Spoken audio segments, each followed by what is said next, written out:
All right, welcome in to another episode of Hockey Royalty Live. The boys are back from summer. Episode 203, rest, recovery, and ready to rock. So get in the chat, like and subscribe. You know what to do. Let's go.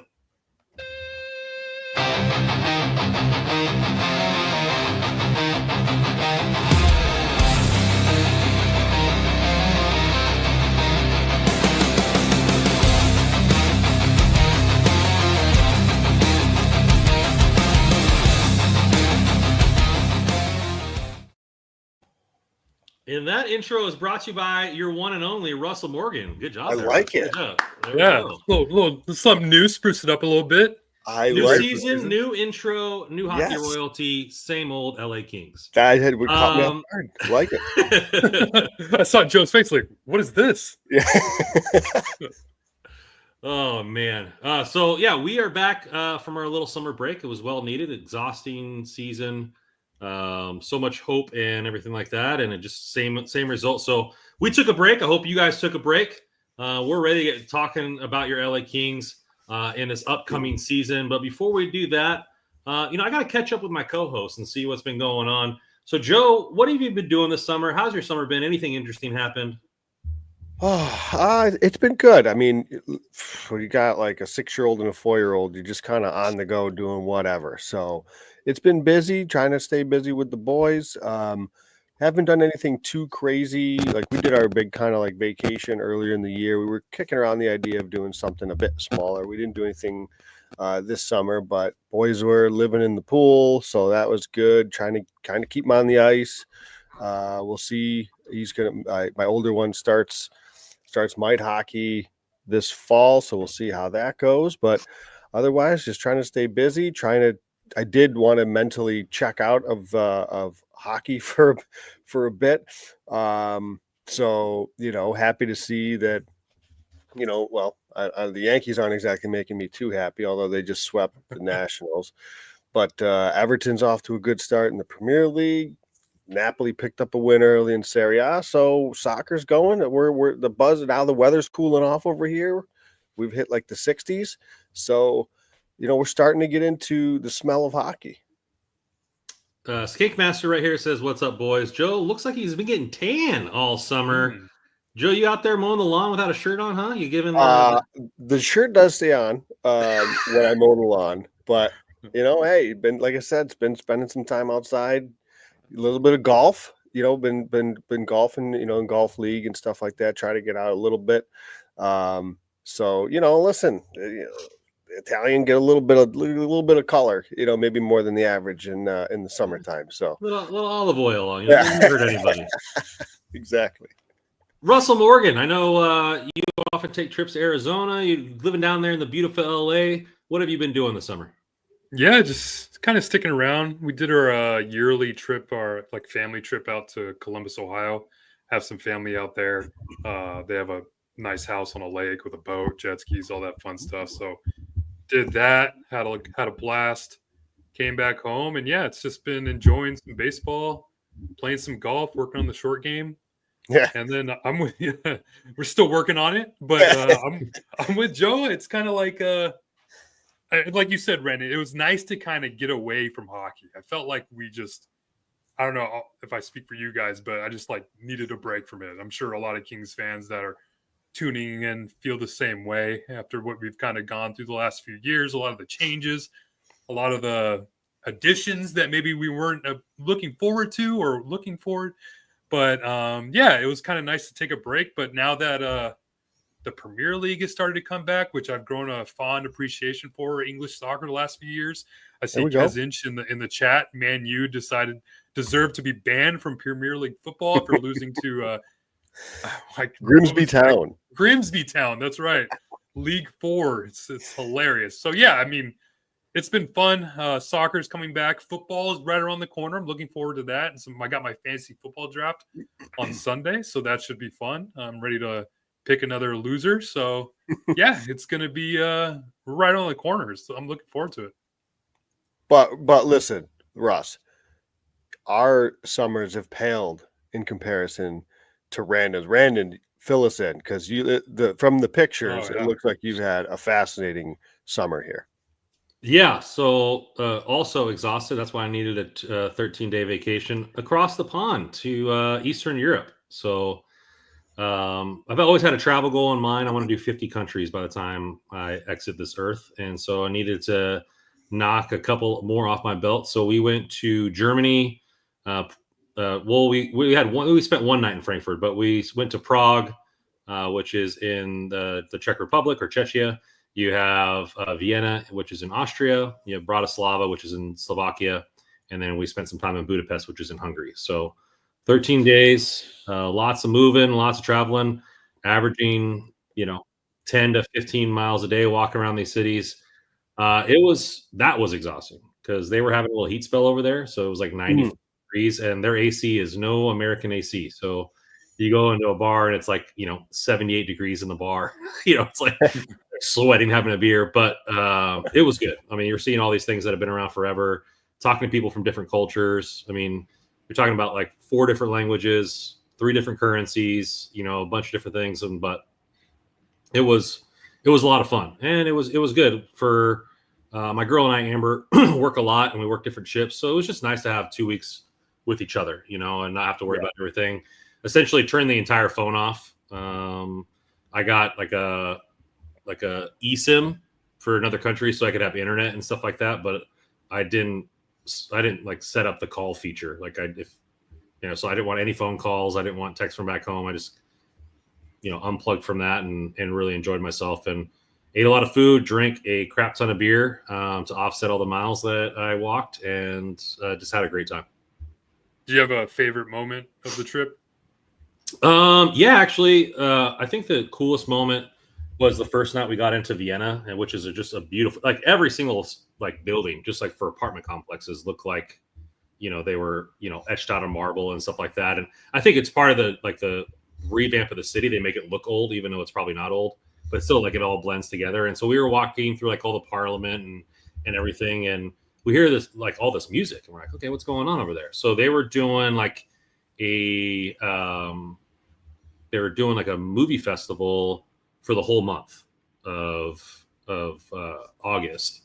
And there was like just on both sides, like 15 different food trucks, and everybody's drinking Aperol spritzes out there and all that good stuff, and beer every single where. And then they had this big like 60-foot screen where they're playing like live concerts of bands. So there was like a Foo Fighters and cool.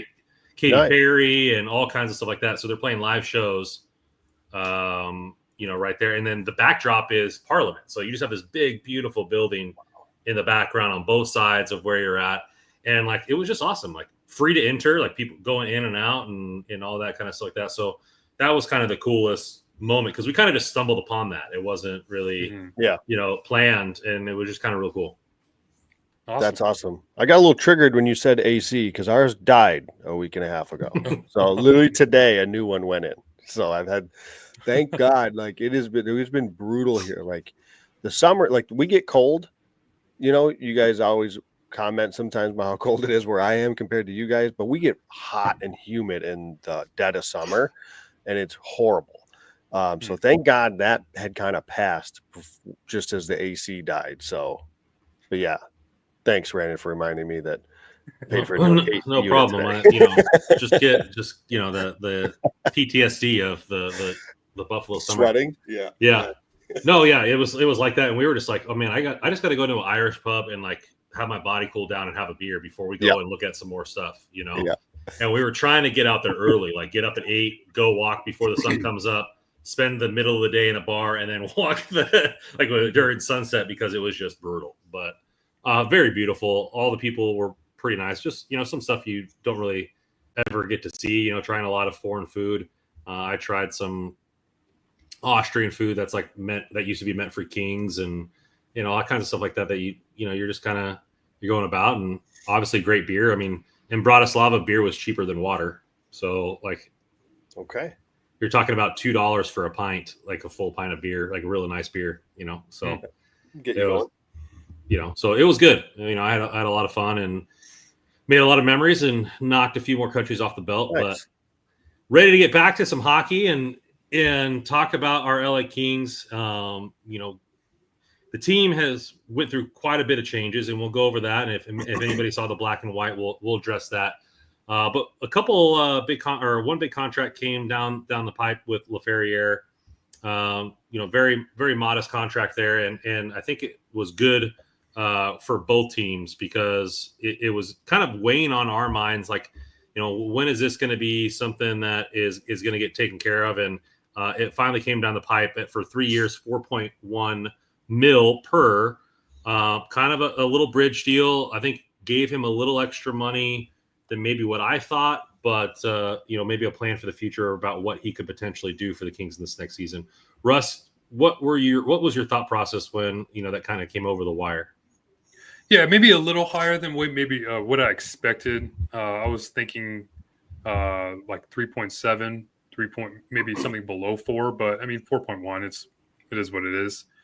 There's gonna be a lot of expectations, I feel like, for LaFerriere this year, for a lot of the young Kings players, but more specifically LaFerriere, just because maybe it's just my line of thinking, how my admiration for the player. I think he can be like a 25, 30 plus goal scorer in the NHL. He was close to that 20 goal mark last year, and now he's going to have the chance to get to that mark, and probably should get to that mark given the players that he's probably going to be playing with. If he sticks with playing with Quentin Byfield and Kevin Fiala, I mean, that line was kind of humming along toward the end of the season last year. And if you're talking about what we all expect Quentin Byfield to kind of jump into going into the next season and maybe take on that next role with what happens with Anze Kopitar after that, I mean, this is a player that's a spot that needs to find production. And if LaFerriere is going to be in it, then he has to produce, or else it's got to be someone else's spot. So yeah, there's going to be some heavy expectations for LaFerriere, and if he's able to find that production in that spot, I mean, 3 years at $4.1 million is chunk change. So yeah, I think it's a pretty fair deal for both sides. I totally agree. I mean, I'm somebody that, we talked about Kempe a few years ago, talked about Byfield. I want to lock up my young stars for as long as humanly possible.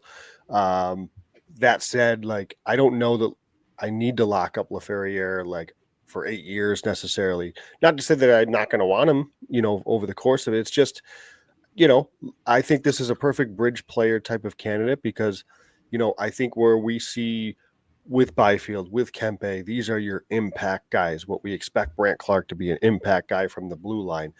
Like, those are the guys I think that you want to pay your big money and your big term to.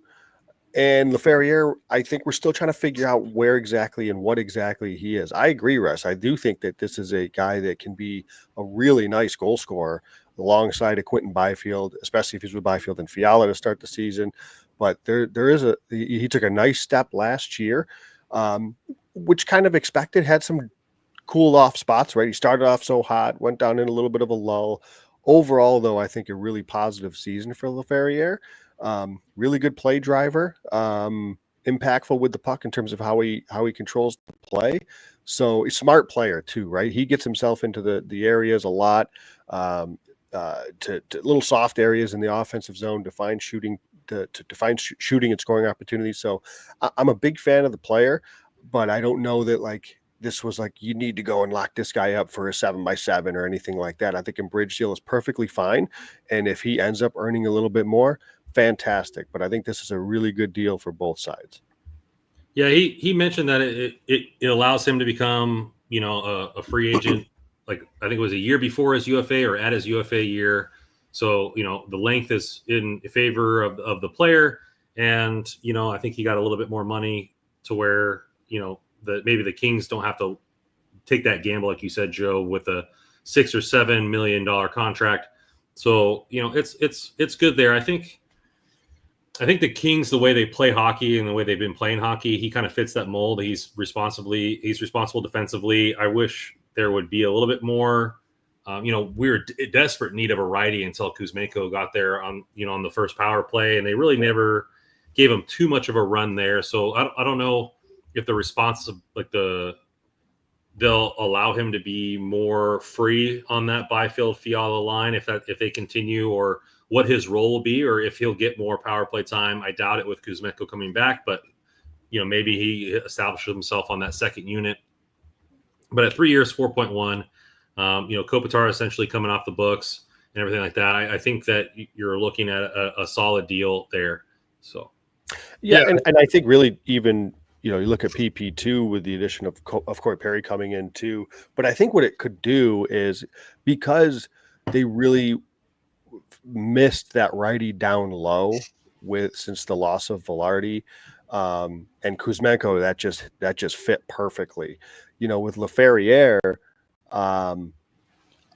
he doesn't need to play there, and I don't think that's his best spot. Let Corey Perry play in kind of the down low area, and I think Laferriere is better suited on one of the flanks, frankly, maybe even a bumper, because of his brain. I can see that too, and how he's able to kind of find those pockets of space.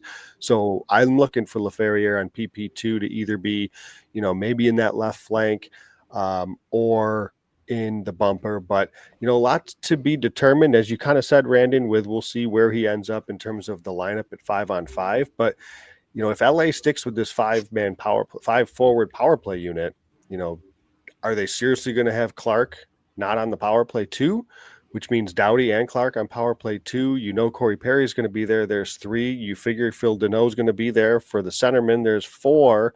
So does Laferriere get out over Trevor Moore, for example? So we'll see, what's there in terms of his power play time, but a lot of that will come as he earns it too, right? So, but at the very least, so far in the early stages, this is still a young player.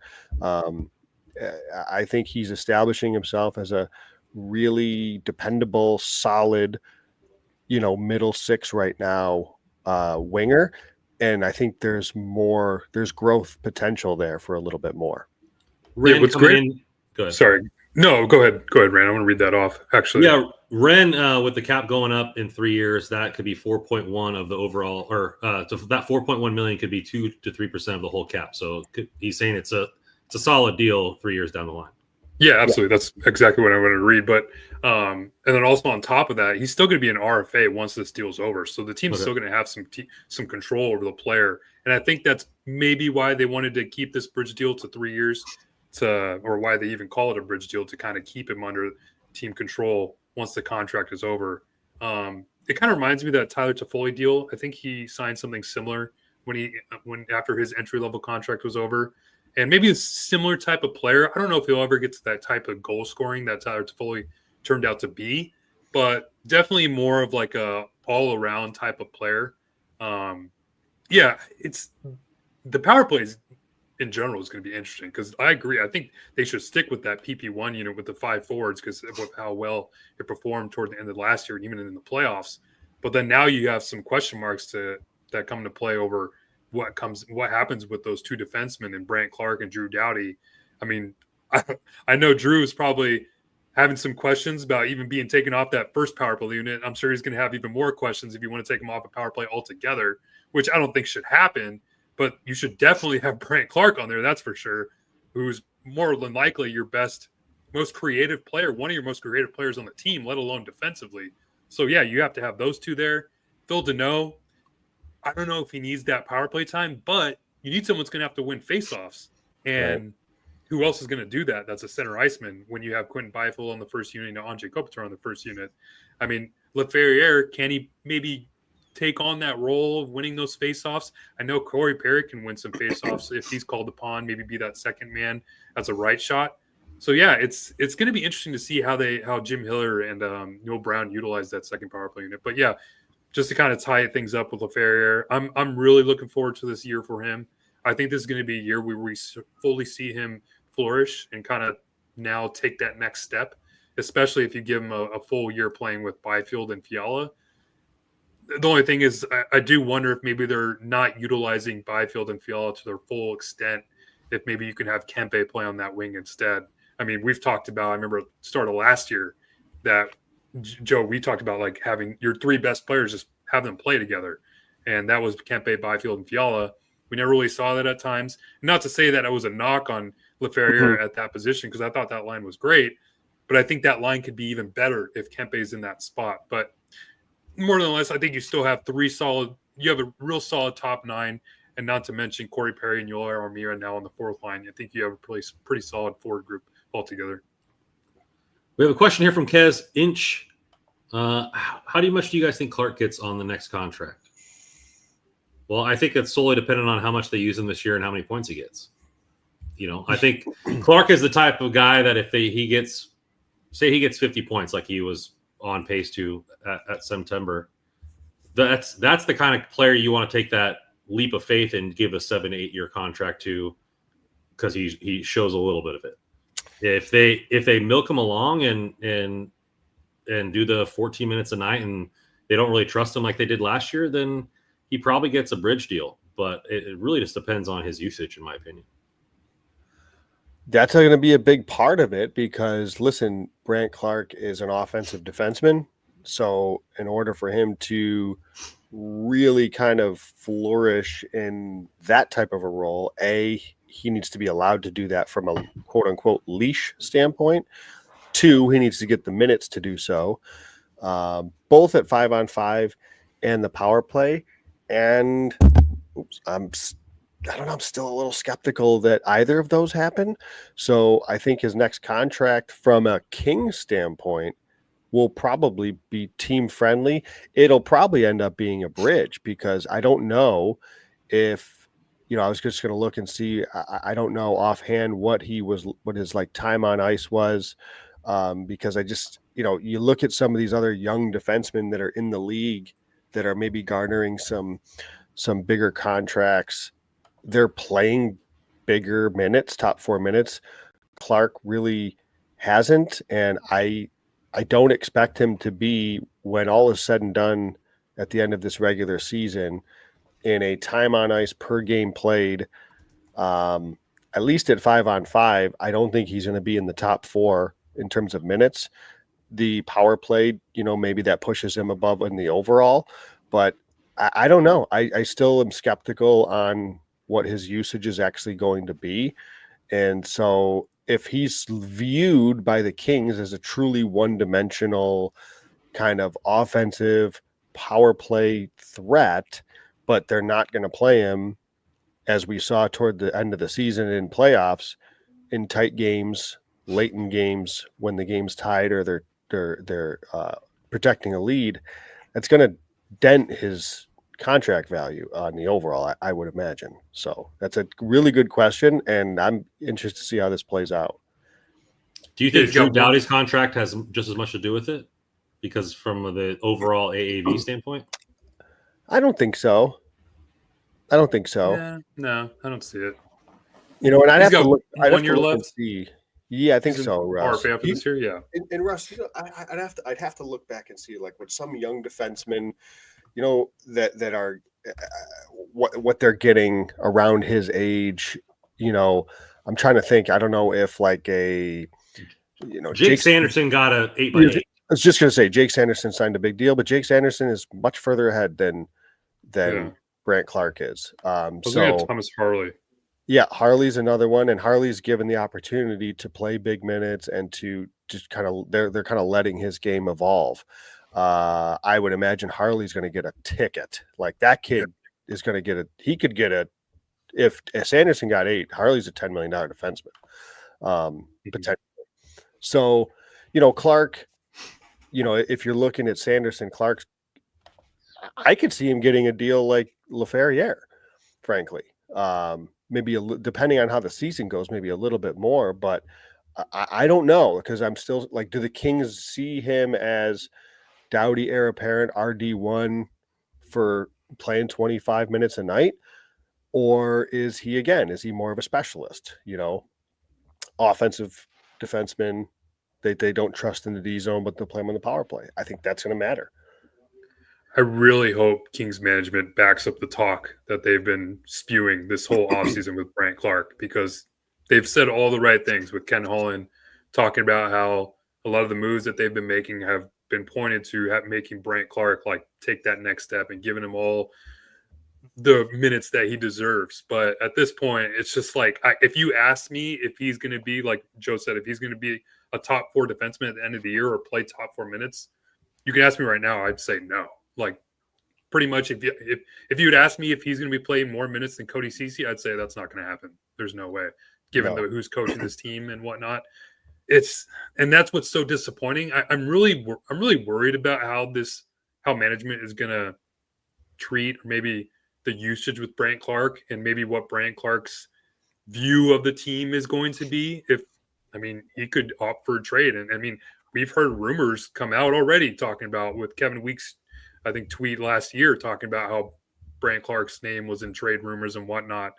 And with how much the Kings staff prioritizes maybe the bigger, more defensive-minded defenseman, you see Brant Clark's probably the odd man out there. So I'm really worried about how they're going to treat Clark here.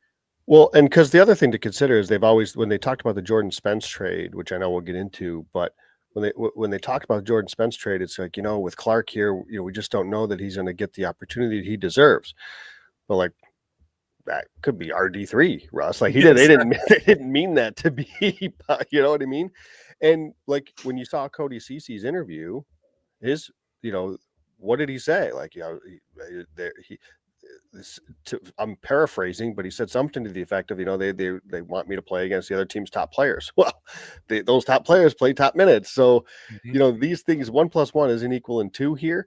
And evidence so far has shown we have no reason to believe that Brant Clark's going to be a top 4 defenseman 5-on-5, like consistently game in, game out in all situations. I don't believe that. We'll see. And, he's also got to make sure that he holds up his end of the bargain and plays well and does so. But like, I think, I think the idea that, well, Jordan Spence is out, so now that's going to let Brant Clark flourish. I don't know. I can't say that I'm there. I think because Cece's here and Cece's plays against top minutes, that's what teams bring him in to do. So we'll see. Yeah, last year I already, as the conductor, I already had the train polished, ready to go, fueled up at this time of the year. And I haven't even opened the barn doors yet because I'm just evidence has said to keep your expectations measured there when it comes to the playing time of your top players here. The other contract that we were quite nervous about, and Holland said that it was the number one thing in July to get taken care of. Well, it had not gotten taken care of yet, and we're getting close to the start of camp, still not taken care of. And then, Kempe's been kind of nonchalant when asked about the contract, like, hey, it'll get done. I don't know if that's just Kempe's demeanor, because he always comes off nonchalant, or if he's not excited about the contract negotiations the way they've been going, or if they've even started in a real aspect. But Adrian Kempe is still not signed to an extension. He will be a UFA at the end of the year. And we all said if we come back in mid-August and he doesn't have a contract by the time they start skating on the ice, there's going to be some real nerves from hockey royalty. Where are we at with the scared meter on a scale from 1 to 10 about the Kempe situation? I'm like here. If you go like all the way, maybe this is like a 10. Okay. Maybe at like a 4, 3, 4. Okay. Yeah, like right there. Yeah, I don't know. So some mild irritation right now. From you would like to get it done.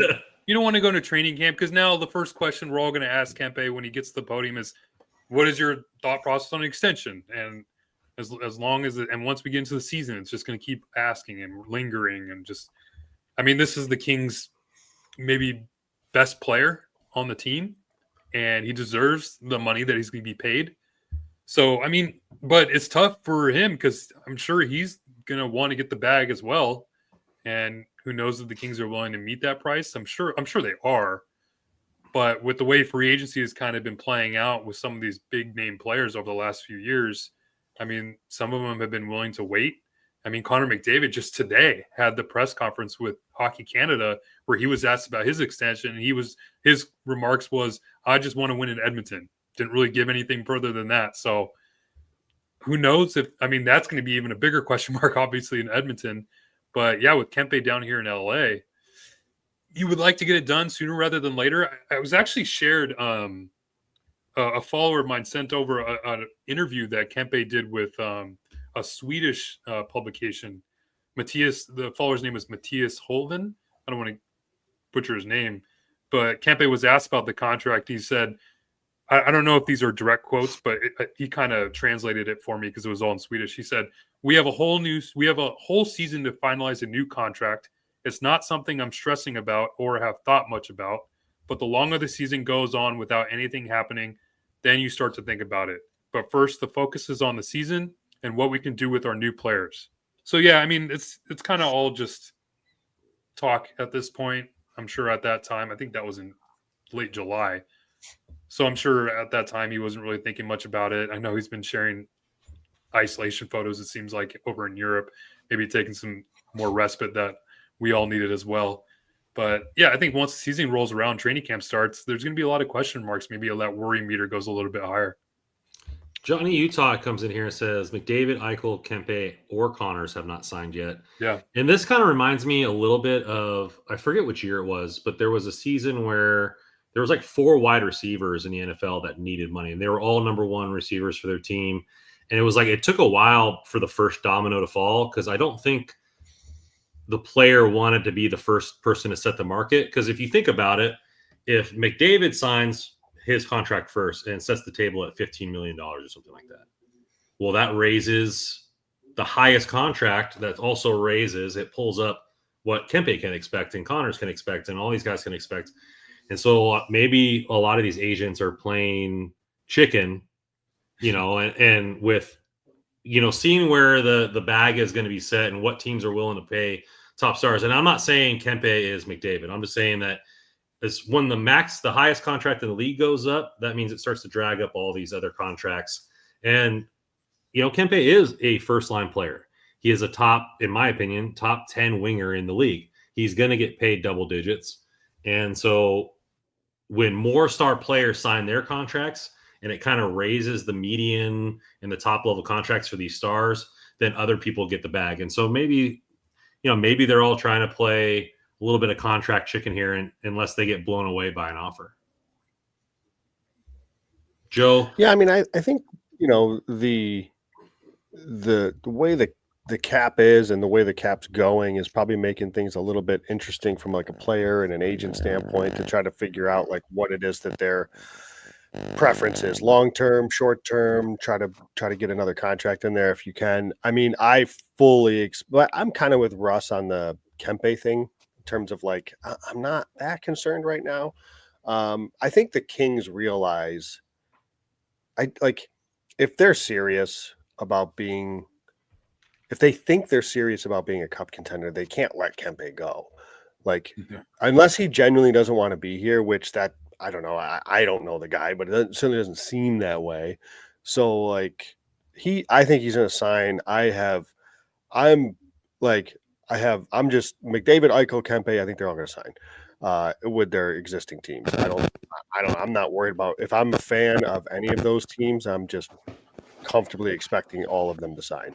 Connors, I don't know. They've got Scheifele, they've got Velarde, obviously Morrissey, they've got Hellebuck, they got like 4 or 5 kind of big and lengthy deals. So I don't know. Not to say it can't, but like I kind of want McDavid just to sign already, because I'm already over the McDavid to LA stuff. Like, it's not happening. So in your dreams. Yeah, just already busting balloons here for kids. Yeah, I mean, it's fun. Don't get me wrong, but like, he's going to stay in Edmonton, and I do think Kempe will re-up in LA. I mean, I just think he's too important. He's way. You don't recover from that, I don't think. Like, so. Yeah, I mean, Ken Holland would have to be fired right away if Kempe leaves in free agency. The case that he could now. He should be now. But yes, you agreed, Russ. If that. But you're brought in here for 3 years, and you talked about building brick by brick by brick and trying to improve this team to a contender, and all of a sudden your superstar leaves the next year. Yeah, that's fireable offense for sure. But I thought, Brandon, you make a great point with McDavid kind of setting the market. I think that's a great point, because a lot of it's percentage wise, right? I mean, once that McDavid contract comes in at whatever 15, 16, whatever it is, I mean, that percent, that's going to set the market for everyone else. And like you said, it's not that Kempe is McDavid, but that's definitely going to raise the bar a little bit for those other maybe lower tier superstars, I guess. Ren comes in here. Joe, the cold bucket of water, Paterno is in midseason firm. I just said I think Kempe stays. Oh, because McDavid. Yeah. Well, yeah. I can't so- win over here. Yeah, I know. But you're already in mid-season form, though. So, like, when at one, here's a question, and Randy, I'm a 6 right now, and the reason and the reason is I'm a 6 because I think it's a distraction. I think it's a major distraction for Kempe. Like, and I know there's a lot of adage and a lot of evidence that people play better on their contract year. So maybe it is a double-edged sword where it'll be annoying to talk about it all year long. But Kempe being one of them. Yeah, but if Kempe puts up 80, 90 points, his best season ever, and he earns now instead of 11 million or 10.5 million, he earns 13.5. Like maybe that's what Kempe is like. Hey, play me with Byfield and Fiala all year long and let me get 13.5 million, please. Like, yep. Maybe that's what he's saying. Like he's outside of a heavy injury, which knock on wood, like he's gonna get double digits. Yeah. So. I think maybe he's all these guys. Well, I mean, McDavid and Eichel have nothing to prove, but I think there's another gear to Kempe's stats if he's played with a full line, and maybe he can up his value from 10.5 to $13 million if he has a point per game season. The Kings finish well. A lot of stuff happens. You see the Byfield thing go on, and maybe he wants to sign in December because he wants to show the team what he's worth. Even to a next level. I don't know. Everybody's different and they want different things out of the contract. But to me, it would be a distraction if you're Kempe, because you're like, okay, well, we're far off from where we need to be. This is just a constant thing. I don't have time to field offers, because there's our players like that. They're like, hey, I don't want to hear any offers during the regular season. I'm going to play out. I got to focus on the game. It's enough of a drag on me mentally to play night in and night out. I don't need to be thinking about money. And there's been many players across different sports that have said that, like, hey, once the season starts, like, I'm not doing that. So, I think that right now he's probably could easily get 10.5. And I disagree with you, West Coast here. I think Kempe is easily a double digit player as far as the contract. I think he's better than Nikolai Ehlers, to be honest. Yeah, he's kind of interesting because, I mean, if you look at just Kempe's stats, and like, let's say we don't watch the Kings every game or whatever, but if you just look at his stats specifically, I mean, his highest point total was like 75 points, 76 points. So it's not necessarily like he's a point per game player, but I mean, we obviously all see all the other stuff that he brings to the table, and this is kind of like this King's tax that we talk about, where the player, for whatever reason, players here just don't reach that 90 plus points, even point per game total that some other teams get from their superstars. I mean, Kopitar was the last 90 plus point scorer, and that was like in 2017 or something. So it's like, I would hope they're not trying to lowball him, because I agree. I do think he could get 10, and I think he deserves it. So, but like, I see like there's like that argument from certain people to say like, hey, if you just look at his point total just alone, I mean, he's not necessarily warranting that Mitch Marner type deal where he's getting 100 plus points and then deserves 12 million per year. But there's so much more that Kempe brings to the table than just producing points.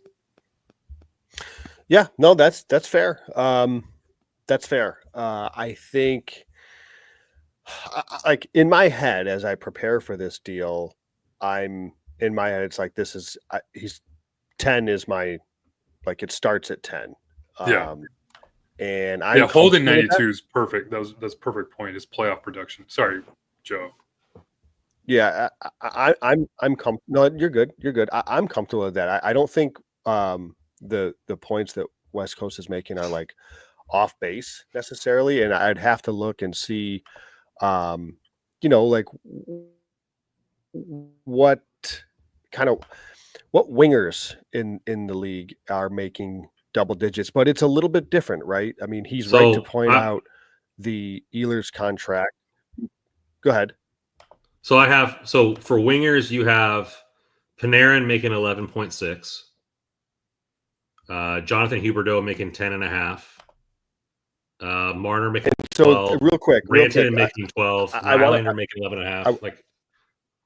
So I do want to pause a little just because I think it's drastically different players that were signed when those players were signed. The contract and the cap environment is just so different now.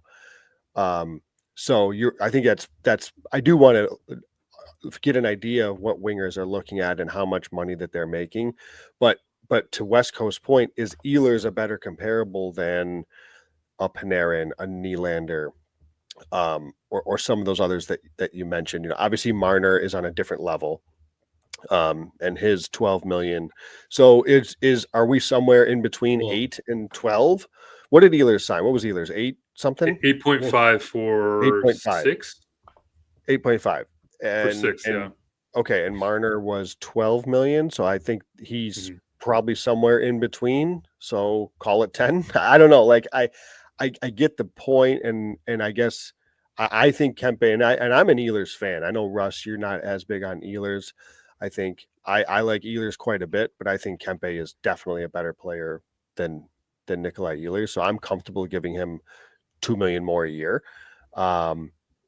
So I think, and what was Rantanen? He says what Rantanen just signed, and what was that? Rantanen was like 14, right? Yeah, Or he's not going to get that. ridiculous? Yeah, No, he signed 12. The cap hits 12. Yeah, Oh, he's 12, sorry. Okay. I think he's under. Yeah, he's under Rantanen. He's under Marner. I have no argument with that. But then you have guys like Dylan Guenther making 9. You have guys like Cole Caulfield making 9.95. Like, is Kempe better than those guys? I would say so. Like, so like just because Ehlers got the team got a good contract for Ehlers, in my opinion, doesn't mean that Kempe shouldn't get paid what he thinks he's worth. You also got to factor in the term for this deal too. Yep. I mean, if you go shorter, yep, that's going to elevate that AAV even higher. Yep. But I mean, I think we would all agree, and probably a lot of Kings fans would agree, you want Kempe to be a King for life. So go longer, make that AAV come down a little bit. Maybe you can go below 10 if you go 6-7 years, pay him till he's 37 years old. When does that new rule kick in? Is that this year or the next year where they can't do 8 anymore? Next year. Yeah. Okay. So not with the Kempe, not like if he signs mid-season, he could do 8. Okay. Yeah, I think it's July 1st is when that new CBA kicks in. I don't know. Like it's all fair. I think, I mean, it's just, I think he falls in between the Marners and the Rantanens and like the Ehlers and those guys. I think he's in between there. And all I was bringing up was that if he wants to wait and have an excellent season and 100%. Wait for other dominoes to fall, like he could get more money than 10 million. Yeah. No, and that's again, that's totally fair. And again, he signed coming off of his 40-goal year. Didn't he? Right? So like I don't think he's concerned about playing in a contract year. If anybody seems to be comfortable with that, it's Adrian Kempe. Obviously from the outside looking in. And so I kind of to that point, like Russ, you're at a 4. At what point does 4 turn into Randon's 6 or 7 or 8? And Randon, at what point does that 6 turn into like an 8? Like where do we enter kind of panic mode? I think panic starts to set in. Like legitimate panic will set in once the season's over. That's when I'm panicking. Yeah. Like, I mean, I could be like a 6 or 7 if it gets to like end of the Olympics and then we still don't have a contract. And it's like, okay, it certainly seems like this is going to be going, or maybe even the trade deadline. And it certainly seems like this is going to be going to the end of the year. And then that's when I'll be like, okay, like we should start to think about it. Maybe that goes to like a 6-7, but I'm panicking if we get to the end of the season and he still doesn't have a contract. That's fair. But like, I wanted to point out, like Holden 92 pointed out his playoff stats. I mean, and we're a podcast that follows a team that's had no playoff success. And we have one player that's found playoff success in Adrian Kempe. He has 29 points in 28 playoff games. So who cares about his regular season stats, his point per game regular season stats? He's a point per game player in the playoffs. where we need to find that success. So yeah, he should be paid like a player that makes that point per game mark in the regular season, because he performs in the playoffs when it really matters. Yeah. Well, what really matters is putting some extra money in your pocket. And this year you can do that at DraftKings Pick6. NFL fans, week 1, it's your shot to play free. That's FREE free. And stack $1 million cash bag with DraftKings Sportsbook Pick6, the official sports betting partner of the NFL. Here's how. In week 1, all you have to do is download DraftKings Pick6 app. DraftKings is the easiest way to play fantasy. To enter for free, pick more or less on 6 players. That's right, 6 players stats for week 1. So you could be talking about over or under 84.5 rushing yards for Henry, over and under 72.5 rushing yards for Brian Irving. Or if you prefer your quarterbacks and you want to take Kyler Murray over under 22 or 221 yards passing, you can do that. Pick on 6 players and you can go wild. Share your link with friends to even add more cash to your bag and get bonus shots to win. If you hit all 6, you'll be splitting that $1 million bag with you and many other people that also hit that 6. Download DraftKings Pick6 app now. Use code THPN. Opt in for free and start stacking entries into NFL Week 1. 0 cost, huge upside in a partnership with DraftKings Pick6. The crown is yours. Gambling problem? Call 1-800-GAMBLER. Help is available for problem gambling. Call 888-78-9-7777 or visit ccpg.org in Connecticut. Must be 18 plus. Age eligibility varies by jurisdiction. Pick6 not available anywhere, everywhere, including New York and Ontario. Sorry, Joe. Void where prohibited. Must claim token-free entry in the bag builder contest. Only perfect entries will share for the cash prize. Tokens are single use and expire September 8th at 8:15 p.m. Eastern. Terms for pick6.draftkings.com/promos. I just want to say, Holden corrected me. Thank you. He signed after his 35 goal year. I knew it was a big year that he had, but it was the 40, as Holden says, he signed a year before the 40 goal. He had 35 goals, signed his deal, and he scored 40 in the first year of his current contract. So thank you, Holden. Yeah. Apologies. Well worth the money. Yes. So I'm sure we've many of us have seen the black and white, and with kind of how the first part of the off season went. So we're here to break that down for you, kind of give our thoughts after about a month of sitting in this. And last year the moniker was, we're real close. We're this close, or they like to repeat that. And the moniker seemed to be brick by brick. Or for Ken Holland, it was brick by brick by brick by brick by brick by brick by brick. But he said he didn't want to make changes just to make them. He wanted to make the right changes. Has there been any opinions of yours that were in July that have changed over the months, or are we kind of sitting pat with our opinions on the offseason? Yeah, I don't know if my opinions have necessarily changed like drastically. I think my criticisms because up front, like I was really happy with what they did at the forward group. I think the forward core, bringing back Kuzmenko at the deal they got with him, can't complain about that, especially with the success he had after the trade. Shoring up that fourth line with Corey Perry, who's obviously been a playoff performer in the past, and then Yoel Armia, who can kind of do all the penalty kill that you need him to do.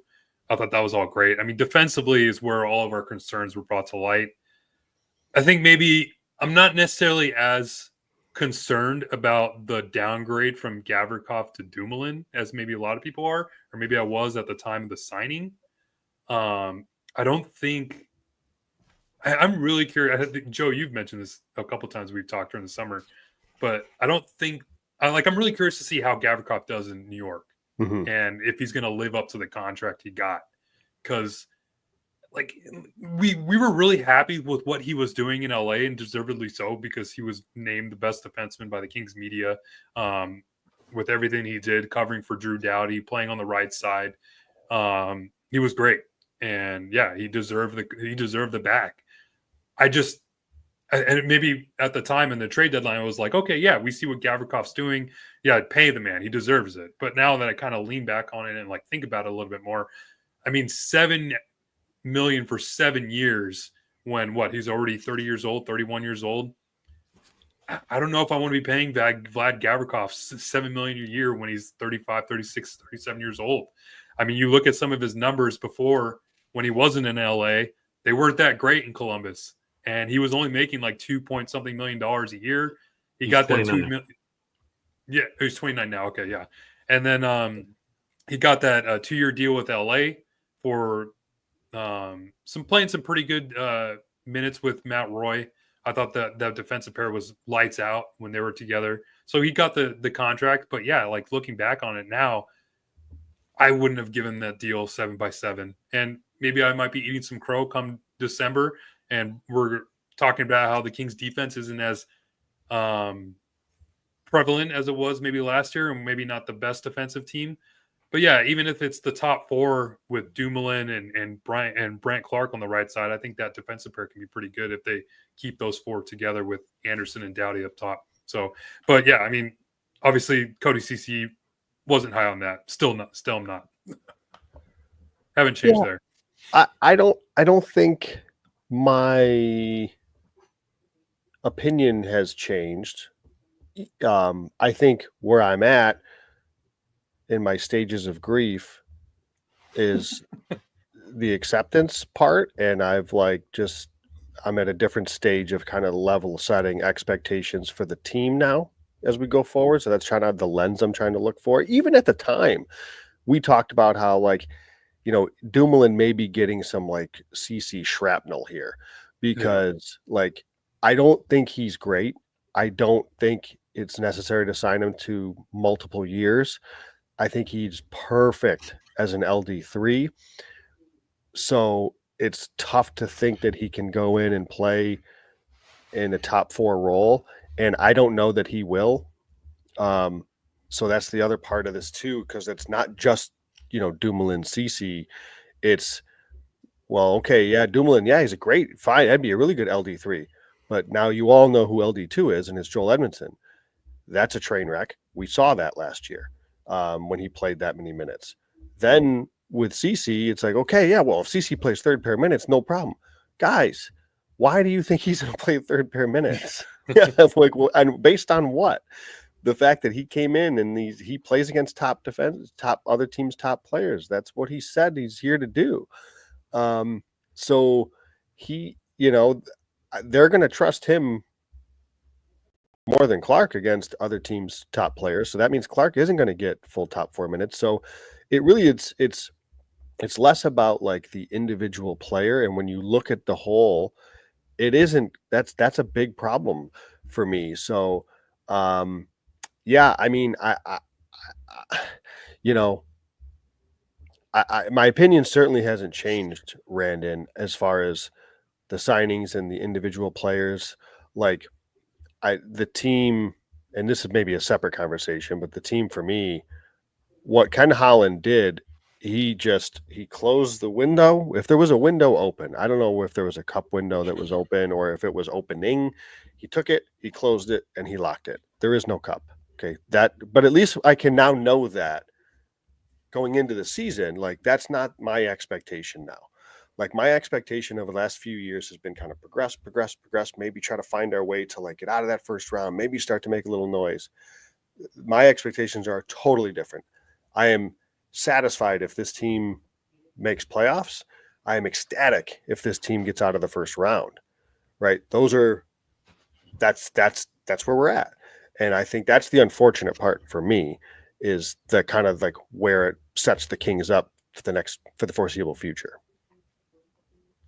Yeah, it's interesting for me, and I think the CC it is what it is, and it's just sad because I think that Brant Clark is a number 1 defenseman or can be a number 1 defenseman for a team, but he's again not going to get that opportunity. I think that you bring in the Armia and the Corey Perry were moves that you make that are the last puzzle piece, or hey, we just need to up the 4th line. I think the 4th line will be better, and if they decide to actually play the 4th line rather than in the playoffs run in 9 forwards, will that help this team maybe have some better stamina, But overall, I think the defense got worse. I don't think that I think the goaltending is going to take a little step back because, I mean, how could he duplicate that season that he did last year? Getting 1 year, Darcy Kemper getting 1 year older. So I'm just I'm a cautionary skeptic at this point, I guess. And like you said, you're just at the acceptance stage. What I will say is that, if they do allow Clark to play with Dumoulin, I think it'll be better for Clark's skill set. If you want me to start picking up some positive things. Sure.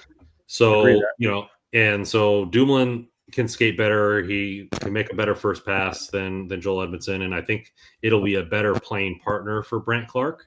So if they do get off that and they play CC with Edmondson and allow Brent Clark to kind of get into his own with Dumoulin, I think that'll be better for him. And then, if they can get the fourth line to play some meaningful minutes, if Kopitar is getting older, Doughty's getting older, like these guys shouldn't be playing 25 minutes a night in the regular season. Like you assume that this team is going to make the playoffs. At least the organization assumes it by the moves that they made. So why not, like, in nights that we have the game fully in hand, like now you have a fourth line that can maybe play 15 minutes a night. Like Corey Perry can take some extra minutes, Armia can take some extra minutes, whoever they have playing center, with it being, whether it's Turcotte or whoever else can play some extra minutes. And like, you can kind of take some of these minutes off these older players and allow this team to, be ready for game 83. Like, yeah, it's going to be nice watching hockey during the regular season, but like we thought last year and the year before, like come February, we're like, when is April going to get here? Because we don't care that this team makes the playoffs. We care about the team, how they play and how they play in the playoffs, right? I'm thinking about that now in my pain.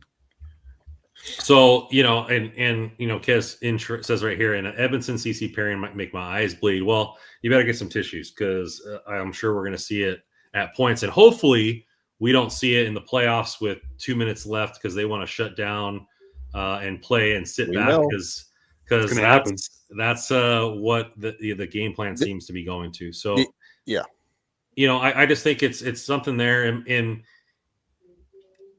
I just wish sometimes it's tough because I just wish a team saw how to build a roster like I see how to build a roster, but I'm not getting paid millions of dollars. I haven't won a Stanley Cup. So it's really none of my decision. It's just nice to like one off season. I would just like to agree with every move that we made and like feel confident about the season, but it doesn't seem to always work that way. But Brandon, it's not just the way you see it or the way we see it. Look at the teams that win in the NHL, how they build the roster. It's not by paying depth defensemen $3.5 million a year. 4.1. Sorry. Yeah, that's not how you do it, right? It's just not. I mean, when we talked about it throughout leading into playoffs about doing our predictions and stuff, the second Dallas made that trade, we're like, Dallas is going to go into a playoffs with a decor that it has Labushkin and Dumba and Cody Ceci on the right side. Like, they're not winning anything. They have no shot. They were lucky to get by Colorado. And Edmonton made quick work of them. They had no shot. There was no chance at that. They weren't a contender. Once to me, they were not a cup contender going into playoffs with that decor. It was never in question for me. They had no chance. The Kings, you can't sell me that going into a season or a playoff with Edmondson, Ceci, Dumoulin, and I while I'm optimistic of a turnaround, a 36-year-old, Drew Doughty as your number one. Not that he's like an adept, he's your number one. Like, guys, that's not good enough. We just have to, admit that and acknowledge that's, it's unfortunate. And as a fan, it's a punch to the gut. And what makes me so frustrated is that forget like the whole like analysts or the players that we want or any of that crap. Like, it's like the organization is stuck in a different era. Again, like we said before, like all they want to do is look at size and how many games you played and how old you are. They look at that above everything else. That's why Cody Ceci's here. That's why Joel Edmondson's here. And it sucks as a fan because the wind is out of the sails. Like there's no, I do feel that there's no, again, I'm just resetting the expectations. Like, I think this team's a playoff team still, right? I don't think this team's like a lottery team or anything like that. I think they're probably a playoff team. And I don't know, anybody in the chat, do you think they really get by Vegas or Edmonton? Or if you think that this team is really capable of making a run past those two teams or Colorado or Dallas? No, I mean, it's not. So, it is what it is, but that's the frustrating thing from a fan standpoint is the organization, Ken Holland, Luc Robitaille, Marc Bergevin, ownership, put us in this spot. And it's just unfortunate from a fan, because at the end of the day, I want this team to win. And the goal should be progressing toward a Stanley Cup. Like, you're not going to go from nothing to cup contenders over the course of the year, but you would hope after you've made playoffs 3-4 years in a row that you're taking strides toward being a contender, and they went the other way. Vegas one I'm interested in because I think they could compete with Vegas because losing Pietrangelo is a big loss. I think Rasmus Anderson's eventually going to get traded there. Even after, I don't know if did you see the comments that I think it was Backlund made today? That he was pretty much saying, "Oh, he's getting traded. We're just kind of waiting to see what's going to happen." Yeah, so that's going to happen. I'm sure they're going to use that LTR money to fill that role. So the Vegas LA one would be interesting, but yeah, the bar is Edmonton. Obviously, it has to be. You've met him 4 years in a row. Look at Jay Fresh's model that came out that we can talk about. It's LA Edmonton again. Come on. Can anyone? Yes, can we sit here and say that they're good enough to beat Edmonton? No. I mean, we could talk about depth. You can throw that depth word out as much as you want. But when you have depth with no quality tied to it, you're not going to win. When it gets down to the third period, Edmonton's going to put out Evan Bouchard, Connor McDavid, Leon Draisaitl, Ryan Nugent-Hopkins, and put someone else out there. Zach Hyman. There you go, Hyman. Can anybody on this five beat those five? It doesn't happen. I don't know what the third period goal differential is in this series, but I'm sure it's terrible. Because for whatever reason, the Kings just decide to sit back and don't have the quality to get up ice and get the puck out. So, yeah, like that's what's so disappointing. Another thing too is it's the commitment to term with these players. Yes, yes, that just irks me so much. Because when Ken Holland talks about like, oh, well, we still have the trade deadline to get better. Where, what spot are you going to get better in? Are you going to trade Kuzmenko and try to upgrade that spot? Okay, maybe you get marginally better in that spot because you're not going to trade for a Mikko Rantanen or something. I mean, maybe that'd be pretty cool if you make that Mikko Rantanen trade and make that upgrade there. But I mean, even then, you're probably going to make some marginal upgrade because Kuzmenko was a point per game player last year in that spot. Defensively, they're not going to trade anybody defensively. I mean, who knows? Maybe they do something stupid like trade Brant Clark for somebody, but Mikey Anderson isn't going to go anywhere. Drew Doughty sure is not going to go anywhere. You just gave Cody Ceci a 4-year deal. Brian Dumoulin just got a 3-year deal. And we all know how much they love Joel Edmondson. Where's the trade going to happen? So yeah. It's the commitment. It's the commitment to this way of thinking is what disappoints me the most. I'm already seeing it. Are we seriously going in with the whole, guys, I think this is it. Edmonton's worse. We're doing this again. Are we really like? Are we learn nothing?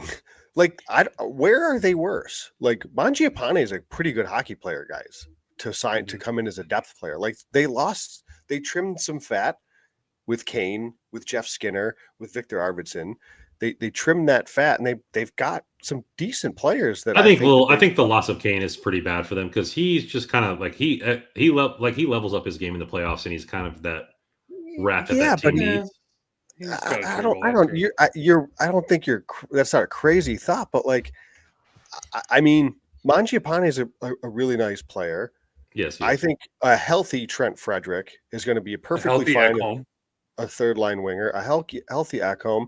We'll see what Isaac Howard does. We'll see what Matthew Savoy does. Some young youth injected into that lineup, perhaps. Kapanen, I thought, did well. Jan Mark's a solid fourth liner. Like, the Frederick contract was kind of funny. The Frederick contract, the contract, 8 by 2 or whatever. Yeah, it was 3.85, but like 5 or something. Yeah, and their defense group is. And do people realize that their defense group is? I mean, a different stratosphere better than LA's, and one of the best, I think, in in the division, maybe even in the league, when you've got Ekholm, Bouchard, Nurse, Wallman's here for good now, Kulak, who we've raved about on this show for years, and Emerson now with a kind of full season under in Edmonton under his belt can settle in as an RD3. That's a freaking good D pair, guys. And like I'm so like, why are they worse? We said this last year. Oh, they're worse. Are they? Are they really? Because they've been Cup Finals 2 years in a row now, and I think they're pretty good. So they were worse last year, and I think a lot of Kings fans, including I, thought we could capitalize on the injury concerns with the team. Yeah. The injury was legit. Like they lost Ekholm. That's a big. That's nothing to slouch it for sure. Like no, I'm with you there. Like that was the only reason I think any of like if Ekholm was healthy, I don't know if so many people were picking the Kings in that series as many as they were. It's like, Goliath has a torn ACL. Maybe we can beat him this time. So, I'm just not here for the Edmonton's worst conversation. I think, and they've made good moves at the deadline the last few years. I mean, you pointed out Wallman. Yeah. And now, Vegas, you're right. Like that's a team that's had they just had a real hard time staying healthy too. Like at some point that could become just something where they, with Stone and these guys that they just can't stay on the ice. But obviously they had a pretty big offseason with Mitch Marner. That's a game breaker. The Pietrangelo thing is a big deal. And how they navigate that's worth watching. I still think, when you can back up the Pietrangelo thing and you're still trotting out, he's not even there. I don't know. I like Shea Theodore better. I guess it's nitpicking, but like you can still trot out Shea Theodore and Noah Hannafin. Like White Cloud's a pretty good defenseman in his own right. Like that's still they're pretty good. You're right though. It's a big loss, and we'll see how they do that. But so. Yeah, I just they're I don't know. Like Edmonton's not worse, and like the Kings, I think the Kings a full season of Kuzmenko should be good. There's plenty of reason for optimism for the Kings from the forward standpoint. You have a bunch of bad defensemen. Period. This is what it is. If anything, this should be the year where they do go run and gun. Go ahead. Sitting back ain't going to work with this D group. And Randon said something earlier that I don't think we should just gloss over. Like Darcy Kemper was a Vezina candidate last year. He's not going to be again, right? Chances are. So any regression there could be cause for concern. Even if he's still solid, if he's not Vezina, that could matter. Forsberg needs to play like at least 35 games. Sure. Yeah. And I think Forsberg's and that was a good move. Yeah, that was he's capable. They weren't getting any quality games. Yeah, they weren't getting any quality games from their goalie too. I think that's a bigger key than maybe the play of Kemper. Is how quality of a play do we get from the second goalie? Because Kemper is also going to need that rest for the playoff pushes. He played way too many games for my liking last year. Edmonton's going to trade for a goalie too at the deadline. I know it. I don't know if they're maybe, but you know what? Like, even if they don't, they've made Game 7 of the Cup Final back-to-back years. Or what? I'm sorry, they didn't make Game 7 this year, but they've made the Cup Final back-to-back years with Skinner, and Pickard, who was 6-0 right before losing in the, like. It just doesn't matter. I don't think like Skinner was the reason that they lost. Like the reason that they lost to Florida. I don't know. Like, yeah, could they use an upgrade? No, Hyman hurt. You know what I mean? The no Hyman thing was probably the biggest that crushed them. But regardless, and Ekholm clearly wasn't himself. But anyways, yeah, the Kings are definitively third. I think in the division. The next part of the black and white there was, the talking about the draft in the first round, and they kind of let some insight into Yannetti and him talking and the tiers, which I really liked. I liked a lot of that back in the clubhouse type access, and that they gave, and it looked like everything before the draft was, the Kings want to move back, the Kings want to move back, we're going to move back. But there was a part in the series that he's like, hey, one of our guys in a really high tier is falling down. Maybe we should think about moving up. And if he makes it to, I think he said 18 or 19, we should really make some phone calls and see about that. And, it seemed like Holland made some phone calls, and the other GM was like, well, if our guy is there, we're going to take him. If not, then, we'll give you a call back and you might have a deal. So it seemed like they were trying to move up. What are your thoughts about the team being able to maybe adapt on the fly and have like the urge to move up and maybe go get a guy when it always seemed that the point was to trade down regardless of who was there? That was interesting. I mean, I'm curious who that player was that they were looking for. But yeah, I mean, Ken Holland made it known that he was always going to let Yannetti kind of run the show. But it was nice to see that they have kind of some relationship being built there. And Holland, I mean, obviously Holland was like, what, a month in to the job. It's not like he was going to just run the show himself. He had to probably lean on the Kings scouting department and whatnot. So I think he did a pretty good job doing that. And yeah, it was nice. I think just in general, I thought the transparency was really cool to see, because we haven't really seen that from Kings, any type of Kings stuff that I can remember. So I thought that was pretty cool.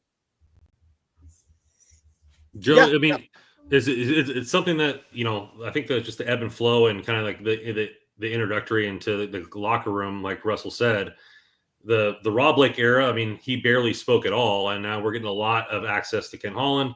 He'll talk to anybody who is willing to listen. Yannetti's not afraid of the microphone either. And like maybe those two, and like it's giving the Kings fans, a different view of their team be kind of behind the curtain.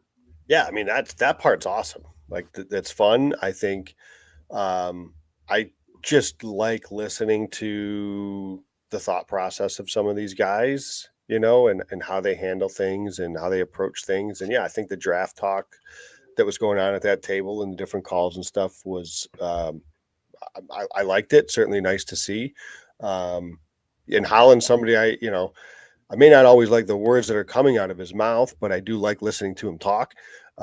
He's passionate about what he does and he really enjoys it. And that's a lot of fun for like a hockey fan and stuff like that. So, yeah, I think that part of it's great. And, generally speaking, I'm going to be somebody that, just going back to the draft, like, especially where the Kings were picking,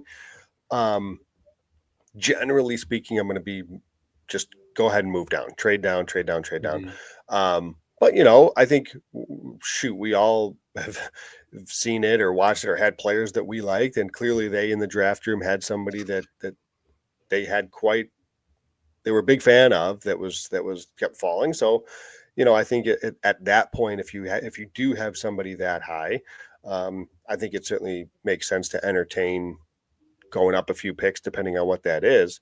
But, I like it. I think it was fun, certainly fun conversation. And I loved that they got a kick out of, oh my God, I'm drawing. Who did they have up announcing their picks? Oh, it was Isaiah Mustafa? Yes. Yeah. When he first came up and they were laughing, they were in the room laughing because he had to push the button and make the trade. Like, that stuff's fun. I got a kick out of it. Yeah. I mean, trading back, I mean, it certainly seems like they had success doing it last year with, I know Holland wasn't around, but I mean, it certainly seems to work. I mean, Liam Greentree looks like he's developing into pretty solid prospect. We'll see what his, if he gets some games to start the year this year, and you get Carter George out of it too in the second round. So maybe you kind of strike gold again this year. Yeah. To me, it's not really, I mean, it's great that Liam Greentree is having, excellent, and it's turning out to be a good prospect. Obviously I want all the prospects to hit.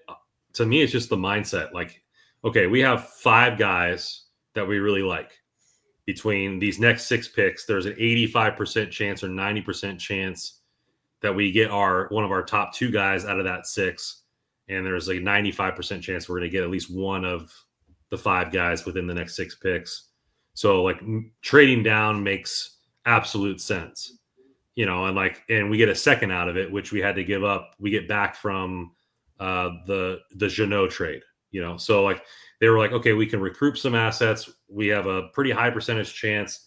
Like having those conversations, I really like the best. I mean, hopefully Henry is, on this team and is a king for life and plays over 500 games or 1,000 games or whatever. But ultimately, like the thought process of, how they view the draft, the simulations, the preparedness, the conversations they had, calling different people, to move down. Like I always find that stuff way more fascinating. It was just nice to have that kind of access in the black and white compared to previous years. I'm surprised that the cost to move up like 5 spots is a second round pick. Does anyone think that's like high? Like, I feel like that's like a high price to pay to get. I mean, maybe obviously clubs have the players that they want. Yeah. I don't know. I feel like that's like a pick you could use in a pretty solid trade for like a good player. Yeah. Like 5 spots for a prospect you haven't even seen play an NHL game yet. Yeah. That pricey. It does feel like it. I think, as you get late in the first round and then into the second round, I mean, it's probably pretty negligible I don't know. But I agree with you from what you said about a trade asset. Like I feel like second round picks are kind of valuable trade pieces. At least that's what it seems like come deadline time. Yeah. So that's why I that's why I kind of like having them because I think they come in handy. But like it seems rich, Russ, but it may not be. Like, yeah, I just think it's so much more of a crapshoot when you get out of that first round that whether you're picking a guy in the second or the third. I mean, I don't have any updated analytics, but I remember reading an article a while back and it said like a second round pick has like a 10 or 15% chance to play 200 games. Yeah. That's like the 2.5 seasons. You know what I mean? So it's like you're getting rid of a second round pick to move up in the first round where say you're moving up from, 25 to 20 or 19, where the Kings were thinking about moving up to. Like the hit rate between from a player in the teens to a player in the 20s has got to be higher, you would assume. probably, yeah. Right. So like maybe they're like, okay, well, if we can hit on our first round pick, it'll be worth a second. Like if we can go up and get a higher range guy, and maybe the guy that they had them he ranked in their top 12, and the hit rate for a top 12 guy to play 200 games, I believe, is nearly 40% or something like that. If I remember correctly, I'm not 100% sure, but it's like the hit rate is a lot higher. Like, okay, if you hit on your first round pick, who gives an F about what you could have had at your second round? Like, yeah, like I included, like West Coast hockey right here, getting Peteriti Rippinen or whatever, the goalie. Rippinen, yeah, at 152 might be the pick of the draft. Can't wait for World Juniors. He was just ranked as the number 1 most influential player to be at this year's World Juniors because he can control the game as a goalie, and he was picked way later in the draft. So I think, moving up, it is kind of steep. Like, because as a fan, you're like, okay, if you're getting rid of a second, you better be sure on this guy and like he better hit. But I think teams are thinking that way, like, hey, we've done the research. This guy's fallen in the draft. We want to move up and go get our guy. Like, let's go do it. And like the Flyers, they're swinging around picks like nobody's business to move up and get their players.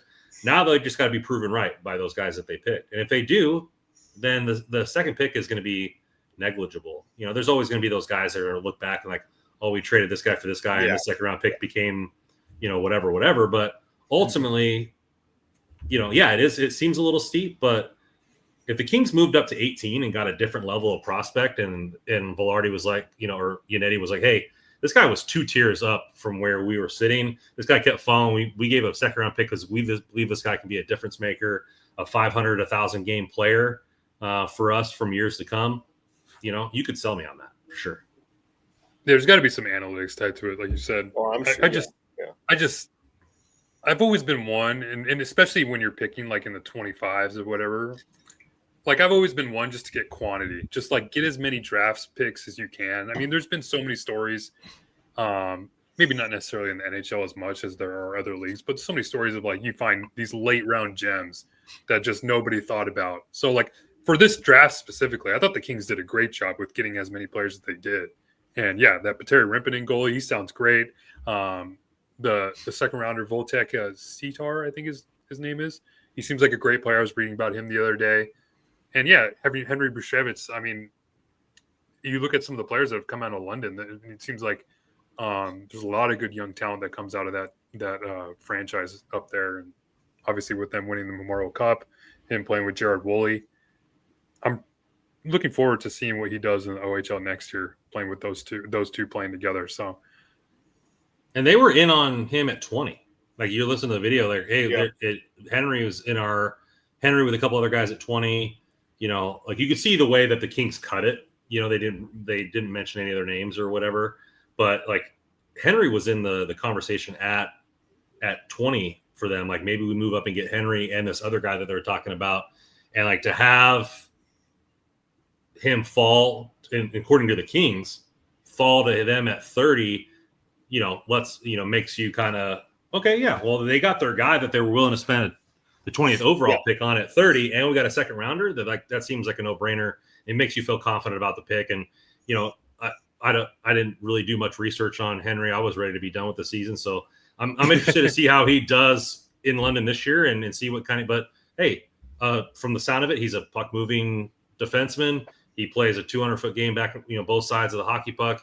He's not a guy that's afraid to jump up into the game. And right shot defenseman, we traded all of them away besides Brant Clark, so you gotta refuel the cupboard there.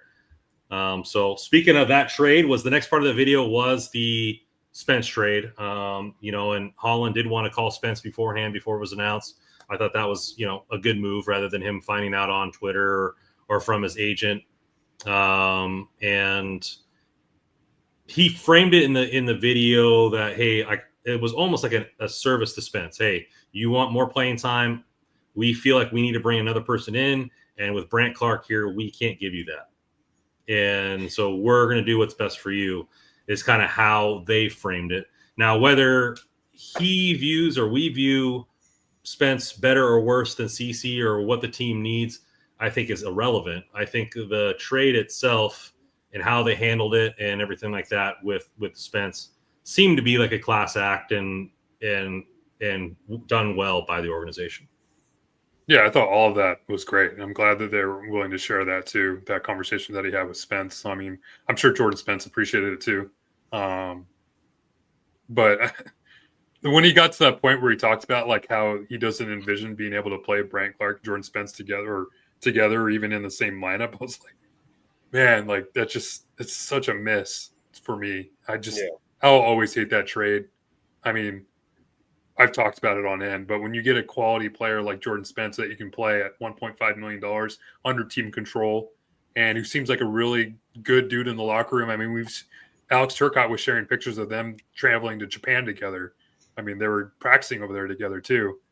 That just seems like such a downer, and maybe it's a move that you can even make in the trade deadline. You say, okay, Jordan Spence isn't getting it done here. We're looking for something more, I guess, defensive and want to get that Cody Ceci type player. You don't have to make that move right now. You can just continue to play them, and you were the best defensive team with Jordan Spence and Brant Clark in the roster. What changed? So I don't know. I know they didn't find the success that they need in the playoffs, so I get that standpoint. But I just never going to like that trade. Yeah, the trade itself stings. I mean, I'm with you, Randy. It was class act. I'd expect nothing different. I mean, Holland's been doing this for a long time. That's not surprising to see him, outreach and have a lot of good things to say to Spence. And, I will say, Russ, I don't think there's any way the Kings were going to go into the season with Spence if they knew this was going to because they obviously they were going to get Cody Ceci. Like that was okay. Like that was just going to happen. The second Ken Holland was hired, Cody Ceci was a king. When he was hired and in his first press conference, he used the word pro 9,000 times. Like, okay, so we already have a CC jersey printed. So, it wouldn't, he's right. It wouldn't be fair to Spence. Like Spence does deserve to play. He deserves an opportunity.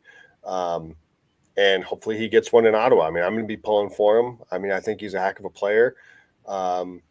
we'll see where he fits there. And I think that, that's a trade that I don't see how that works out for LA. I guess if Spence just falls on his face or plateaus and, he doesn't pan out into anything, I guess then it is what it is. It's just a wash. But, that's a talented young right shot defenseman that, just kind of gave him away.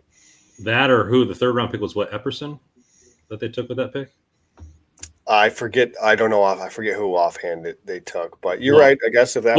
If that player pops in Sure. as an all-star or whatever, then Sure. I think that's the only way we like this trade, is Yeah. if that guy is a perennial all-star 5 years down the line. We've talked about it briefly on this podcast. We talked about it ad nauseum on the other podcasts. I just kind of want to glance at it a little bit. The double and tripling down on the ideology of this team, with now that Clark and half a Doughty are really the only puck moving defensemen on this team. And now all these other guys are locked up for term. This is the defenseman. This is a decor we're going to see for the next 2 seasons minimum. So, if it doesn't work, then you have another season of something that doesn't work, after this. And there doesn't really allow you much in the way of trades, in the way of transition. It really pigeonholes. I believe it pigeonholes based on the ideology of the team, what they can do with Brent Clark. I think then trading away Jordan Spence really is just the kind of that nail in the coffin. What is it about them kind of doubling and tripling down on this ideology makes it more frustrating? Is it the players they bring in, or is it the fact that they're unwilling to change? I think it's a little bit of both. I mean, the fact that they're unwilling to change is probably the most disappointing part. Jordan Spence and Brant Clark in the same lineup kind of was that change, and maybe that spark or that glimmer of hope we were hoping to see in the future. It's just, I don't know. I mean, I'm looking at Puckpedia right now and seeing those contracts now. I mean, Drew Doughty's only got 2 more years left. I would expect him to stay in LA for his entire career, so he's probably going to get re-signed. But now you look at, you have at least 3 more years of Cody Ceci, Mikey Anderson, Brian Dumoulin, and Joe Edmondson. And they all have, besides Mikey Anderson, all have modified no trade clauses. So, and they aren't getting any younger. Yeah, they're definitely not getting younger too. That's it's disappointing. They got older and fairly significantly worse on the blue line. And like I said earlier, Randon, I mean it's less about the individual player like Cody Ceci or Joel Edmondson. It's about what it represents, and it's just a gut punch to the fans.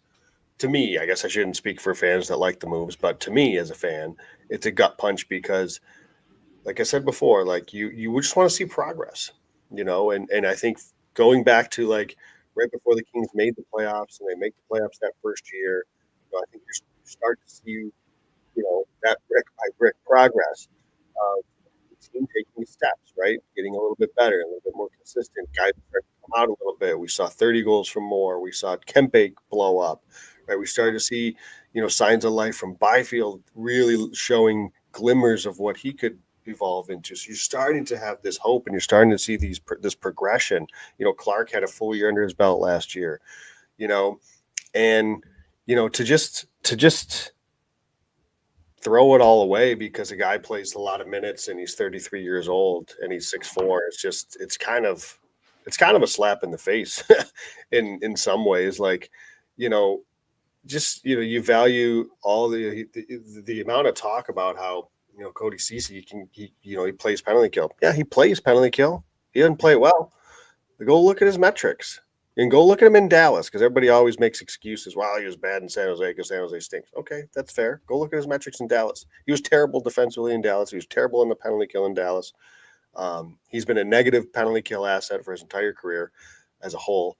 So I don't know. It's just tiring. Like just signing guys because they have played a lot of minutes. Like it sucks as a fan, because I think that there's no scenario where this team wins the Stanley Cup in the next 3 years with this, or even makes a final, or is it actually legitimate contender in the next few years with this decor? That's the part that's frustrating. You know, it's that they've committed term to players who are just not good enough, and it sucks. It's just disappointing. What's the phrase? Sorry, Joe, real quick. What's the phrase you've seen on multiple occasions this offseason and this isn't even our perspective. This is national analysts are saying pretty much the same things we're saying. Yeah, thank you, Russ. I totally didn't. I had forgotten about that. And it's because we've all been saying it, but like not saying it in these words. And two different with the Athletic and who was it? Was it Daily Faceoff? Matt Larkin. I think so. Yeah. Subtraction by addition is what the Kings have done. Like usually you hear the terms addition by subtraction, which I would argue like the Oilers did a little bit of that with trimming some of the fat. The Kings have added worse players. Like I don't know what else to say. Yeah, Johnny Utah pointed out too. The Kings are the third oldest team in the NHL now. I think they were the youngest playoff team last year. Yeah, they're the third oldest behind Pittsburgh and Winnipeg. Yeah, and they not only do you sign these players to term, when it doesn't work out and you want to move on or can move on or try to move on, it's going to cost assets. Nobody wants Cody Ceci. You know what I mean? So like either you're taking some of the money to move on from that, or it's then you're burning assets. I mean, the Cal Peterson, to get out of the Cal Peterson contract, because after that mistake, you had to give up some pretty big assets to get out of it. Now, I don't think they'll have to give up that much to move on from CC or Dumoulin or Edmondson if that happens. But you're still going to have to concede, whether it be cap or something, to get out of those contracts, which means you're not only spending assets to get the player, you're spending assets to get rid of the player. And in the last two GMs to actually want Cody Ceci and seek him out has been Ken Holland. Like Jim Nill made the trade to bring in Ceci, but he also brought in Michael Granlund. I think, I wonder how much of that was San Jose saying, you want Granlund, you're taking Ceci and you're taking him too, just to see if they could get a little bit more out of the deal. And like, I wonder if that was on his own, if Jim Nill's going out to get Cody Ceci on his own. I highly doubt that from a guy that's won GM of the year a couple of years running here. So yeah, I don't know, Brandon, it's deflating, but like I said, you have to level set where I'm at from an expectation standpoint. You were hopeful going into the off season, we'd see some changes, maybe something different, blah, blah, blah. And maybe that helps. Like I said, this is a team that should make playoffs, in part because I just don't know that the teams behind them in the division are ready to be good enough. Vancouver's a wild card for me. I said before, I never know what to expect for them. I don't know. When I think they're good, they're bad. When I think they're bad, they're good. So I don't know. I have no idea where Vancouver lands. Maybe they threaten LA. I don't know. But like I said before, I mean, they should make playoffs. I don't see a scenario. Obviously, health. You never know what teams. If Edmonton goes into a series without McDavid, or whatever, maybe they win. But they were without their number one defenseman last year, and they still got by the Kings. So it's hard to fathom that are Ceci and Dumoulin are the answer. I don't know. Well, I think we've answered my next question, which they said brick by brick to get close to winning Stanley Cup. Stanley Cup is the expectation in LA. I don't think I need to ask you if you think they're a Stanley Cup contender, but let's just before a Stanley Cup contender, you have to make it out of the first round. And that's kind of been the Achilles heel for the LA Kings. I'm going to frame this sentence like this. The Kings make it out of the first round if this happens. Russell. They don't face Edmonton. I think they can beat some of the Western Conference teams. I think there could be a good enough regular season team to the point where Yeah, like I look at some of the Pacific Division teams. Like I don't think Anaheim got any better. They might get better just by some of the development. I mean, and then also having Joe Quenneville definitely helps. But I mean, you have Chris Kreider. You got rid of Trevor Zegras, you brought in Chris Kreider, and you have Mikael Granlund. That's not necessarily like gonna jump off the paper at you. And then Calgary seems like they're in a rebuild. San Jose actually scares me more than Anaheim scares me. I mean, Celebrini's him. Like that's like another McDavid in the Pacific Division. Scary as hell. But I don't know if they make the playoffs this year, but they're definitely something to watch for. Vancouver, I'm not high on Elias Pettersson, and it certainly seems like they're all just kind of hoping that he has some revived season, which I don't think is going to happen. So yeah, I'm not too high on him. So yeah, I look at the Pacific Division. It's just going to be the same top three that it's been the last few years with Vegas, Edmonton, and LA. I mean, you just hope that they don't have to face Edmonton in the first round. So yeah, if they can, I think they can put up they have a decent shot at beating Vegas, depending on what happens there. I know Vegas is always going to have that injury bug with Stone, and Petrangelo's not even playing. So we'll see what happens there. But and I'm looking at some of the other Western Conference teams. Well, Dallas is going to be good. I don't know if they'll be great. I mean, they do have Heiskanen and Harley. That's pretty solid. So there's that. Winnipeg, I've just never really been high on. Colorado's obviously Colorado. I don't think they'll be able to beat them. So if you kind of look at some of the Western Conference teams, I kind of fall in line with what Vegas is saying right now. I think Vegas has the Kings as like the fourth best Western Conference team right now behind Colorado, Edmonton, and Vegas. So maybe I'm right around there. So I'll say if they don't play Edmonton and Colorado, I'll say is my answer.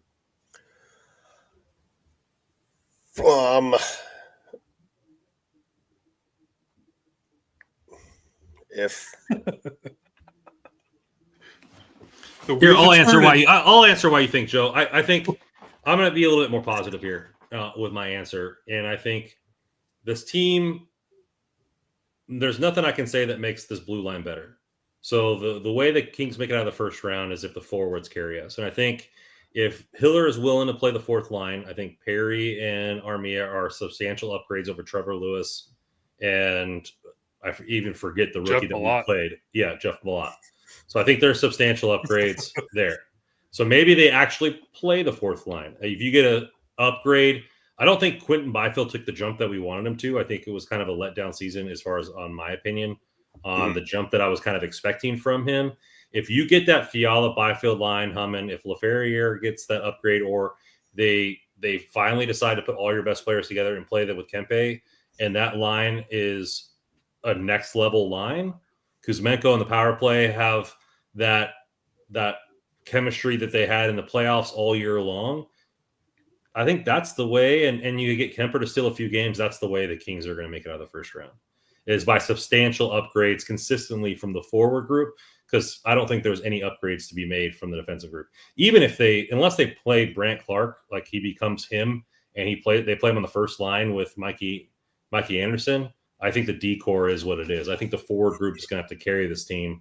And if you see substantial upgrades by some of the players there, and they can more consistently put pucks on net and do those things, I think that's really the only way out of the first round, is by substantial upgrades from the forward group, and Kemper steals a few games. I kind of think I might just thread the needle here, because I think you're both right. I think they can't play Edmonton. And I also think the problem, Brandon, I think you're right. The problem with that is, I think that is a problem. That is the problem. Like, to have your forward group be like your calling card and your D be what it is, that's a huge issue. And I just go back to, like, you look at all these teams that you rattled off there before, Russell, with even Vancouver, but Edmonton and Vegas and Colorado and Dallas, and even Winnipeg. Like, these teams have a bona fide 1C. These teams have a bona fide 1D. LA doesn't have that. And you need it. We could talk about depth to a blue in the face, but you need your stars. So, kind of, Randon, to piggyback off what you're saying, QB's got to be, as you say, as you put it, he's got to be him. Like, it has to happen. Like he has to be the guy that's out there and playing against McDavid and playing against Eichel. He's got to be able to handle those minutes, and he's got to be a productive player. That he has to be 1C, like with a capital C. Like it can't be any more of this. Well, he is what he like. Not if they want to be if they fancy themselves a contender. He has to be, because I mean, I don't know who in the chat put something earlier about, the center depth and Kopitar and Byfield and Deneau and, now like, it's like, yeah, well, it's been that way. This hasn't worked. Like it's not good enough against the top talent, and, I think because the Kings have had good regular seasons against Vegas, I think there's this thought that like they can hang with them, but I don't know, we've talked about Russ many times. The regular season ain't the same thing. When you got one team that can scout and go to work and match up, like, do you trust Jim Hiller against Bruce Cassidy in a series against Vegas when they've got Eichel and they've got Stone and they've got Marner and they've got Theodore and et cetera, and Hurdle? Yeah, I don't want to see them either. No. So I think, Brandon, kind of what you ended with Darcy Kemper having to steal the show, like that's probably where I'm at right now. Unless they, find a way to win the division because they have such a good regular season and they can pick off a St. Louis or something in a wild card. Like that's probably it. So President's Trophy, don't play Edmonton, and the Fords have to play out of their minds, and Kemper's got to win a Vezina. That's a lot of things that have to go right for the Kings to win the first round. But a lot of things went right tonight with this pod, so it was good to be back with you boys. Good to be back with you too as well. I'm happy. I mean, football starts next week, and I feel like once football starts, it's like hockey's like right after that. We're only like 2 weeks away from the rookie face-off, and I love the rookie face-off. I'm actually looking forward to see what Green Tree does there. So yeah, is he supposed to play? Like, is his wrist healthy enough to play now? I'm not sure. I hope it is. It's been a while, so. Have the lineups been released for that yet at all? No, some teams have kind of put them out, so we should get the Kings one soon. I got to just real quick. I see the West Coast hockey bias. Did we have any Hart Trophy winners when we won 2 cups, or did we win with line depth? This is the problem with the LA Kings, folks. Like, we're living in this era of like, the depth. The Kings had 3 Hall of Famers in their prime. Stars, Kopitar, Doughty. Quick was the best goalie on the planet. Kopitar was a star, a Hall of Famer in his prime. Like, Drew Doughty's going to make the Hall of Fame. Star, defenseman, legit bona fide 1D, legit bona fide 1C, ace in goal. Not to mention the likes of Jeff Carter. This is Hall of Famer Dustin Brown. Yeah, this is statue required. Like, this is apples and pick something like drastically opposite of oranges, because it's not the same. Well, but yeah, good getting back talking, guys. Thanks. You're the same bucket of cold water, Joe Petrino. Thank you guys for joining us. We still have some hockey royalty shirts. Let Kev be Kev for $20. Sizes small through XXL. 38 for the combo for Trevor Moore and Let Kev be Kev t-shirts. DM all orders to NHL Russell. We accept payment through Venmo. Tomorrow is my first fantasy draft, and then I got a couple more after that. I'm a bona fide degenerate now. I think I'm in, like 10 leagues that I have to like manage, and I've done like 30 or 40 best ball leagues. So I can't wait for football to start and get some excitement. I think last year with the Niners not doing well, and then like the stuff with the Kings, it was just I had nothing to watch. So hopefully the Niners are good and the Kings are good, and I'm just stuck to the screen all year long when it comes to sports. But it was a pleasure talking to you guys. Thank you guys for getting the chat. Please hit that like button on the way out. Articles popping all summer and into the season at hockeyroyalty.com. Man, it's a good first episode to get back, shake off the rust, doing some lunges, getting ready to go because the season's just right around the corner. Thanks everybody for listening. And as always on this podcast, go Kings go.